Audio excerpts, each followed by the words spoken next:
aturannya itu. Ada aturannya. Ada aturannya Pak Haji. Masa Pak Haji nggak tahu juga? Ada aturan lah Pak Haji.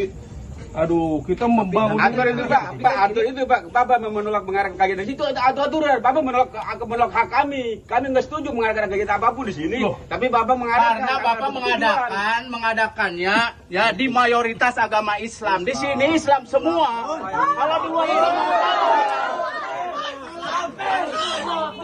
Nah gini Pak, sorry Pak, kasihlah kita ini apa Pak. Kita kan masa kita nggak bisa berdoa gitu. Masa kita nggak bisa berdoa. kenapa nggak Bapak di Puri aja betul jelas tempat Bapak.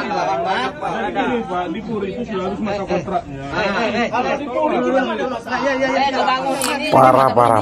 Kalau kamu berdoa di sana ngontrak, kok berdoa ngontrak? Terjadi persekusi lagi oleh kelompok intoleran, di mana mereka anti terhadap kekristenan.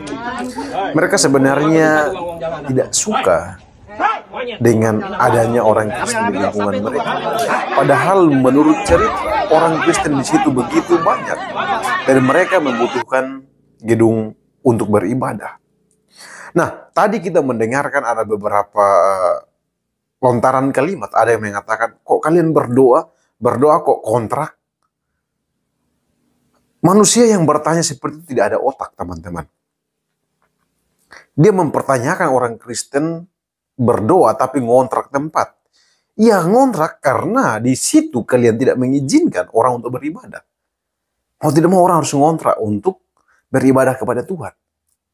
Jadi teman-teman, menurut saya manusia-manusia seperti ini adalah manusia yang otaknya sempit. Bukan hanya sempit ya, mungkin tidak ada otak. Karena mereka bisa membenci sesamanya. Kita membenci orang lain karena dia melakukan kejahatan. It's okay, itu tidak masalah. Tetapi ini kita membenci orang lain, membubarkan orang lain yang sedang melakukan sesuatu yang mulia. Itu kan tidak masuk akal. Mungkin orang sedang berzina, orang sedang berjudi, orang sedang minum minuman keras, kalian pergi membubarkan itu. Itu tidak masalah. Saya malah mendukung yang seperti itu. Tetapi ini orang izin untuk beribadah aja kalian persulit. Lalu ketika orang mau berdoa, kalian datang ganggu lagi. Bagaimana itu teman-teman? Kita hidup di negara Indonesia. Negara yang menjamin kebebasan setiap orang untuk memeluk keyakinannya masing-masing. Saya secara pribadi tidak pernah bermasalah dengan siapapun. Teman-teman mau berdoa satu hari berapa kali kayak urusan kalian, silahkan saja.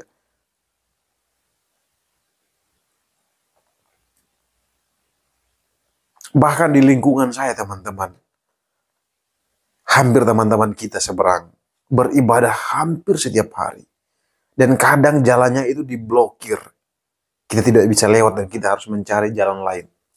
Tidak apa-apa. Kita menghargai semuanya itu karena teman-teman sedang beribadah. Nah, saya bingung dengan kelompok-kelompok ini. Ketika orang Kristen beribadah, maka mereka muncul untuk memprovokasi, mengintimidasi. Apa-apaan itu teman-teman. Semakin kalian mengklaim diri orang yang paling dekat dengan Tuhan, tapi kok tingkah laku kalian tidak mencerminkan orang yang dekat dengan Tuhan. Saya sekali lagi, dasar saya hidup di negara ini, dan dimanapun saya pergi, yang selalu saya ingat adalah perintah Tuhan Yesus. Kasihilah Tuhan Allahmu dengan segenap hatimu, dan kasihilah sesama manusia seperti dirimu sendiri.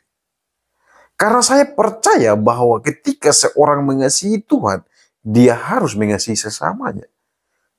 Jika mengasihi sesamanya, maka jangan mengintimidasi orang lain.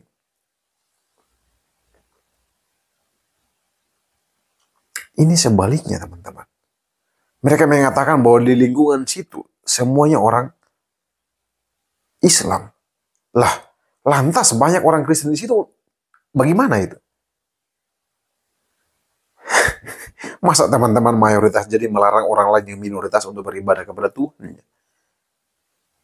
Ini prinsip yang keliru. Ini prinsip-prinsip yang dipegang oleh orang-orang yang cara berpikirnya dangkal dan sempit. Teman-teman, kami di NTT, kita tidak pernah bermasalah dengan teman-teman Muslim yang beribadah setiap hari. Bunyi toa setiap hari. Tidak masalah. Silahkan saja kalian berdoa. Kami tidak membenci. Tapi kok teman-teman saya Kristen yang lainnya membangun gedung untuk beribadah aja setengah mati. Susah sekali dapat izinnya. Lalu kalian ngejek-ngejek kok berdoa ngontrak. Bapak otakmu dipakai, Bapak tolong Bapak pakai otakmu itu. Gimana orang mau beribadah, orang mau berdoa di tempat gedung ibadah kalian persulit? Bagaimana orang mau berdoa dengan tenang di sana? Yang mau tidak mau kontrak. Tapi tidak apa-apa teman-teman. Sebagai orang Kristen, kita harus tetap sabar menghadapi kelompok-kelompok intoleran seperti ini. Kita adalah surat Kristus yang terbuka. Tetap sabar dan mendoakan mereka yang membenci kita. Karena itu perintah Tuhan Yesus. Dan dalam Alkitab pun jelas bahwa akan ada saatnya orang-orang yang percaya kepada Tuhan Yesus akan dikucilkan. Bukan hanya dikucilkan, bahkan dibunuh. Kita akan mendapatkan hal seperti itu. Tapi perintah Tuhan Yesus jelas. Kita harus tetap setia mengikutinya, memikul salib itu, dan mendoakan setiap mereka. Saya percaya bahwa tidak semua teman-teman Muslim berpikir dangkal seperti kelompok-kelompok ini. Masih banyak teman-teman Muslim yang baik. Dan saya berharap kelompok-kelompok intoleran seperti ini cepat ditangani oleh pihak yang berwajib. Dalam hal ini pemerintah setempat dan juga kepolisian, sehingga tidak ada lagi manusia-manusia seperti ini. Jika kalian tidak nyaman hidup di Indonesia karena banyak perbedaan seperti ini, pergilah di tempat lain. Carilah tempat yang aman bagi kalian. Jangan hidup di negara yang membebaskan keberagaman seperti ini. Kalau kalian tidak nyaman, pergilah. Jangan buat rusuh di sini. Baik teman-teman, hanya itu yang dapat saya sampaikan. Tuhan Yesus memberkati.